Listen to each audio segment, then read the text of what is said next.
पहला फ्रेम हमें दिखाया जाता है 512 कॉमन एरा का वाराणसी। एडी और सीई सेम ही है क्योंकि ये यूनिवर्सल लगता है और किसी एक रिलीजन को रेफरेंस नहीं करता। यहाँ जो डॉन का मोमेंट है, ऑनेस्टली ये शॉट देख के लग रहा है कि एसएस सर ने तो इंडियन सिनेमा का एक नया चैप्टर ही ओपन कर रखा है। मतलब ऐसा डॉन ऑफ न्यू सिनेमा ऐसा टाइप लग रहा है। मैं कुछ ज़्यादा सोच रहा हूँ क्या? जो वाराणसी में बोट्स आज भी यूज़ होती हैं वैसे ही बोट्स दिखाई गई हैं इसमें। चलो प्ले करते हैं। यहाँ पे हम एक ऋषि को यहाँ पे यज्ञ करते हुए देखते हैं और यहीं पे यज्ञ की आग से ही ट्रांजिशन, ये ट्रांजिशन देखो, मतलब ऐसा लगा कि किसी ने फूंक मार दिया सर बीच में से और फिर खुला। एस्टेरॉइड गिर रहा है फटाक से और उसके पीछे देख रहे हो कि cosmic energy type of purple colour है और उसके पीछे बड़ा और मतलब फ्यूचर में कोई ऐसा लग रहा है कि कोई थ्रेट होगा। मुझे लग रहा है डायनासोर को साफ करने वाला एक पत्थर गिरा था ना, वैसा ही कुछ होने वाला है शायद। इसमें से ह्यूमन एक्सटिंक्शन होएगा, मेरा लग रहा है, मेरे हिसाब से मुझे ऐसा लग रहा है। कॉन्सर्ट ऑफ शिव जी, ठीक है, तो शायद शिव जी से भी कनेक्टेड हो सकता है। और ये गिरा अंदर से ट्रांजिशन बादलों में से गिरते ही, तो मुझे तो लग रहा है कि वो एस्टेरॉइड जो है, वो एस्टेरॉइड यहाँ पे अपन के वो बर्फ बन चुका है। पता नहीं, उस चीज़ के बारे में हम बाद में बात करेंगे। ये कैमरा मूवमेंट जो है ना, वो कीइंग जो है ना, वो थोड़ा सा मतलब अनहोली लग रहा है, करके फिर ऐसे करके जा रहा है। मतलब आंखों को पता चल ही जाएगा कुछ अजीब है ना। इस कैमरा एंगल का ऐसा फोकल लेंथ ऐसा अचानक से चेंज होता है, थोड़ा सा अजीब लगा। इट्स अ कॉन्सेप्ट ट्रेलर, ठीक है। रॉस शेल्फ की बात करें तो भाई असल में भी बड़ा बड़ा बर्फ, ये देख रहे हो, ये देख रहे हो, ये साइज है 800 kilometre, about the size of France. भाई बढ़िया से प्ले।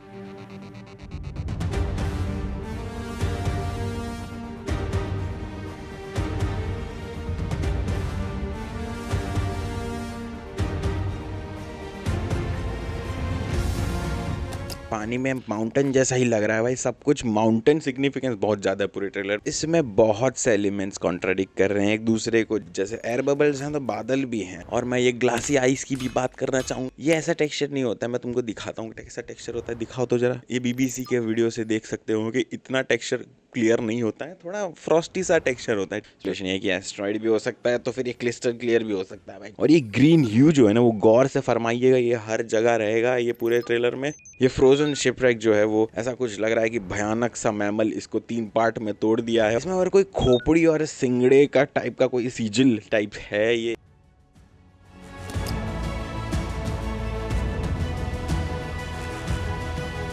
और दूर का पहाड़ किलिमंजारो लग रहा है और यहाँ पे कोई पैराशूट से लैंड कर रहा है। पता नहीं कौन है, मोस्ट लाइकली एमसी बाबू ही लग रहे हैं। एमसी बाबू का मतलब है महेश बाबू, ठीक है, कोई गलत इंटरप्रिटेशन मत रख लेना। जय बाबू। बहुत ही मुझे तो लगा कि थोड़ा मैट पेंटिंग जैसा, क्योंकि मैट पेंटिंग में मोस्टली चीजें फ्लैट लगती है, इसमें फ्लैट नहीं है, सारे एनिमल सीजी है।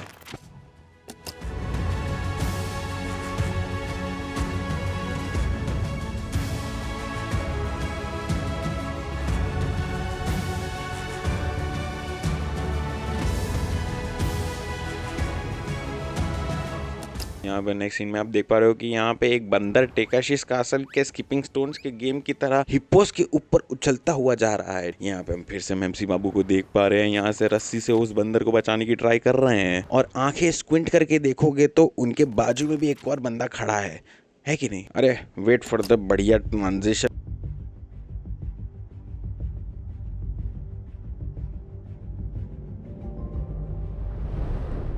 Pause pause pause pause pause भाई भाई भाई, ये क्या है? ये वूकॉन्ग जैसा नहीं लग रहा है किसी को? वनांचल में आ चुके हैं हम। वैसे वे Vananchal is the historical name of Jharkhand उग्रबत्ती केव। वीडियो देखते हुए खड़े हो तो बैठ जाओ भाई लोग, क्योंकि बहुत लंबा होने वाला, बहुत सारी चीजें यहाँ पे बात करने वाले हैं। चलो फटाफट देखते हैं कि there are 4 yugas in Hindu cosmology and since there is no year mention in the scene, this is the most common theory on the internet. और मुझे भी यही लगता है कि कुछ तो लफड़ा है इधर। बीच में देखते हैं गॉडेस छिन्नमस्ता को, जो महादेवियों में से एक है और ये तंत्र विद्या के साइड ज्यादा लीन करती हैं। और ये महादेवी का एक रूप भी है, जैसे कि काली माँ भी एक महादेवी का रूप है। छिन्नमस्ता देवी के जन्म 2 टेल्स में है।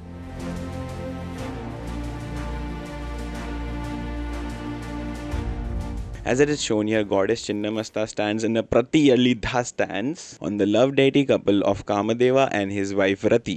This strongly signifies the importance of winning over the sensual desires and mastery over the bodily pleasures in order to begin a tantrika's journey. और ये सारी जगहों पे जो है वो आग है, वो नॉर्मल कलर लाल कलर है, बीच में जो ग्रीन कलर क्यों है? यहाँ पे कुछ यज्ञ हो रहा है, यहाँ पे कुछ तो लोचा हो रहा है, कुछ तो ब्रो ग्रीन कलर का सिग्निफिकेंस है यहाँ। कॉस्मिक और तंत्र विद्या का कनेक्शन भी हो सकता है। टॉप पे देख रहे हो ना तो आपको देखने मिलेगा एक साड़ी में गिरती हुई महिला, और that would be none other than Mandakini. Poster में भी उन्हें गुफा में ही दिखाया गया है और उन्होंने ट्रेलर के लिए चेंज किया हो सकता है साड़ी का कलर के बारे में टेंशन मत लो। मैंने पता लगाया है कि मंदाकिनी और चन्नमस्ता देवी इन दोनों के बीच में कुछ कनेक्शन है क्या। नारदा पंचतंत्र में ये लिखा गया है कि there is a moment where goddess Parvati is said to undergo a deep spiritual transformation while bathing in the spiritual Mandakini river. उसके बाद ही she takes on a darker form. और एक और कनेक्शन अपन के पास है, goddess Chhinnamasta is shown holding her own severed head in her right hand, shows the decapitation of self ego, और वहीं से 3 blood streams निकलती हैं and one of these streams are often called Mandakini. Who's Mandakini?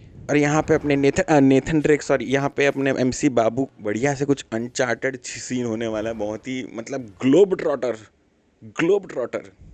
Let's talk about CG because it's there. CG में ऐसा लग रहा है कि फोटोग्रामेट्री यूज किया गया है और अनरियल इंजन से भी रेंडर हो सकता है। कुछ भी हो भाई, पर this looks absolutely gorgeous. It is so good भाई। देख क्या मस्त रेंडर है भाई, क्या मस्त है। एक फ्रेम को इतना टाइम लग रहा है। ఒక మొత్తం అసలు యాక్చువల్గా సీజీఏలో వచ్చేసింది, అండ్ సీజీ అంటే కంప్యూటర్ ప్రాసెస్లో చేసింది. ఎక్సెప్ట్ ఒకటి మహేష్ బాబు గారి విజువల్ తప్పితే మొత్తం సీజీఏలో క్రియేట్ చేసింది. సో దానికి ఒక్క ఫ్రేమ్ మనం రెండర్ చేయాలంటే దానికి it's almost like 20 hours 30 hours time. और वहाँ पे कुछ तो भी पता नहीं, कुछ लोग हैं बंदूक लेके, गुंडे लोग हैं, कुछ तो भी दुश्मन लग रहे हैं कुछ। Let's go to the best part of the trailer भाई।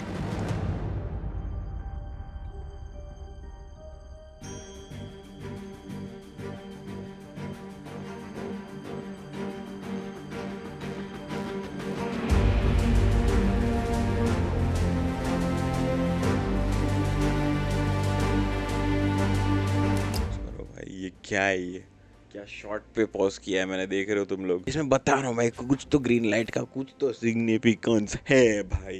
एंड महेश बाबू यहाँ पर भी दिख रहे हैं टाइम ट्रैवल करते हुए। टाइम ट्रॉटर है ना, रथ चला रहे हैं हनुमान जी की पूछ से। और यहाँ पर पीछे देखोगे तो शायद कुंभ है, जिसका कैरेक्टर पोस्टर थोड़े टाइम पहले रिवील किया था। रुद्र जो है वो मेन कैरेक्टर का नाम है। रुद्र और कुंभ हीरो और विलन होंगे। तो यहाँ पे इन लोग साथ में काम कर रहे हैं। बड़ा थ्रेट है जिसको हम दोनों पकड़ने वाले हैं, ऐसा कुछ तो हो सकता है। वन मोर थिंग भाई, look at the sky gradients भाई, सीमलेस, ब्यूटीफुल भाई।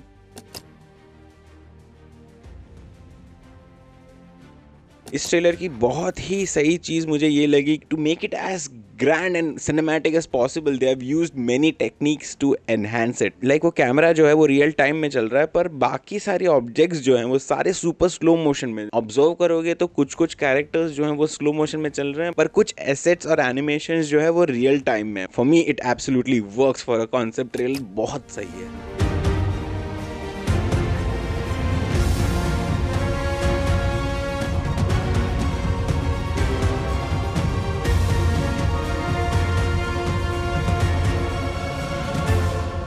और नेक्स्ट सीन में हमें दिखती है एक बीम, तगड़ी सी बीम एक आसमान से गिर रही है। बीच में ट्रायंगल्स हैं जो घूम रही हैं, वो इसको बोलते हैं कॉन्सेप्ट ट्रेलर भाई, क्योंकि इतने सारे क्वेश्चंस खड़ा कर देता है ना कि मतलब ईस्टर एग पे ईस्टर। यहाँ पर मुझे लग रहा है कि पता है वो शिपरेक जो है वो, पता है वो शुरू में दिखाया था, वो 3 पार्ट में टूट गया था, कि ये इसी की बीम की वजह से टूटा हुआ हो सकता है। मुझे लग रहा है ऐसा। ये एक ही चीज पजल में बैठ नहीं रही है कि दिस इज द मणिकर्णिका का घाट और वो शिप जो है वो एंटार्क्टिका में है। ट्रेलर के सबसे आखिरी शॉट पे जहाँ पे रिवील होते हैं हमारे महेश बाबू sir by the really good sand simulation, तो त्रिशूल सिग्निफाइज लॉर्ड शिवा का अवतार। और फिर ये फोकस हट के ही अपने महेश बाबू जी दिखते हैं, रिवील होते हैं एज रुद्र भाई। और बीजे से हम पता नहीं लगा पानी कौन से टाइम का वाराणसी है ये।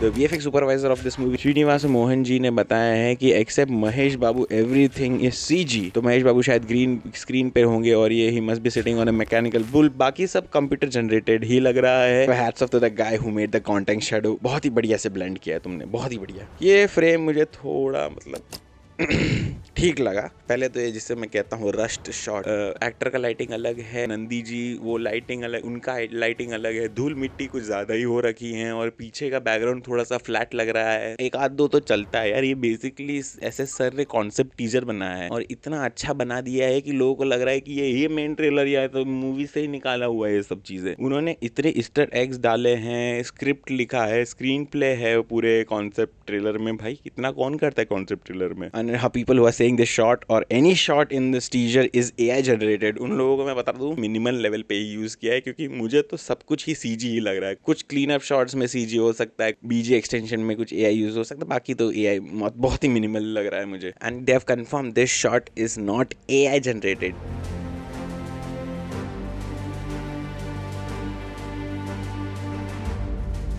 ये प्रोजेक्ट जितना भी एम्बिग्यूअस है ना, उतना ही एम्बिशियस है। इतना बड़ा ग्लोब ट्रॉटर और time trotter journey Indian cinema से हमें पहली बार देखने मिला है। एक कॉन्सेप्ट टीजर जो प्लैनेट हॉपिंग, टाइम हॉपिंग कर रहा है भाई, तोड़ फोड़ ट्रांजिशन दिखा मेरे को तो ये कॉन्सेप्ट ट्रेलर में। माइथोलॉजी को साईफाई के साथ ब्लेंड कर रहा है भाई। और सबसे बड़ी बात, एस.एस. राजामौली साहब डायरेक्टर नहीं है, एक सिनेमैटिक सेंसे हैं।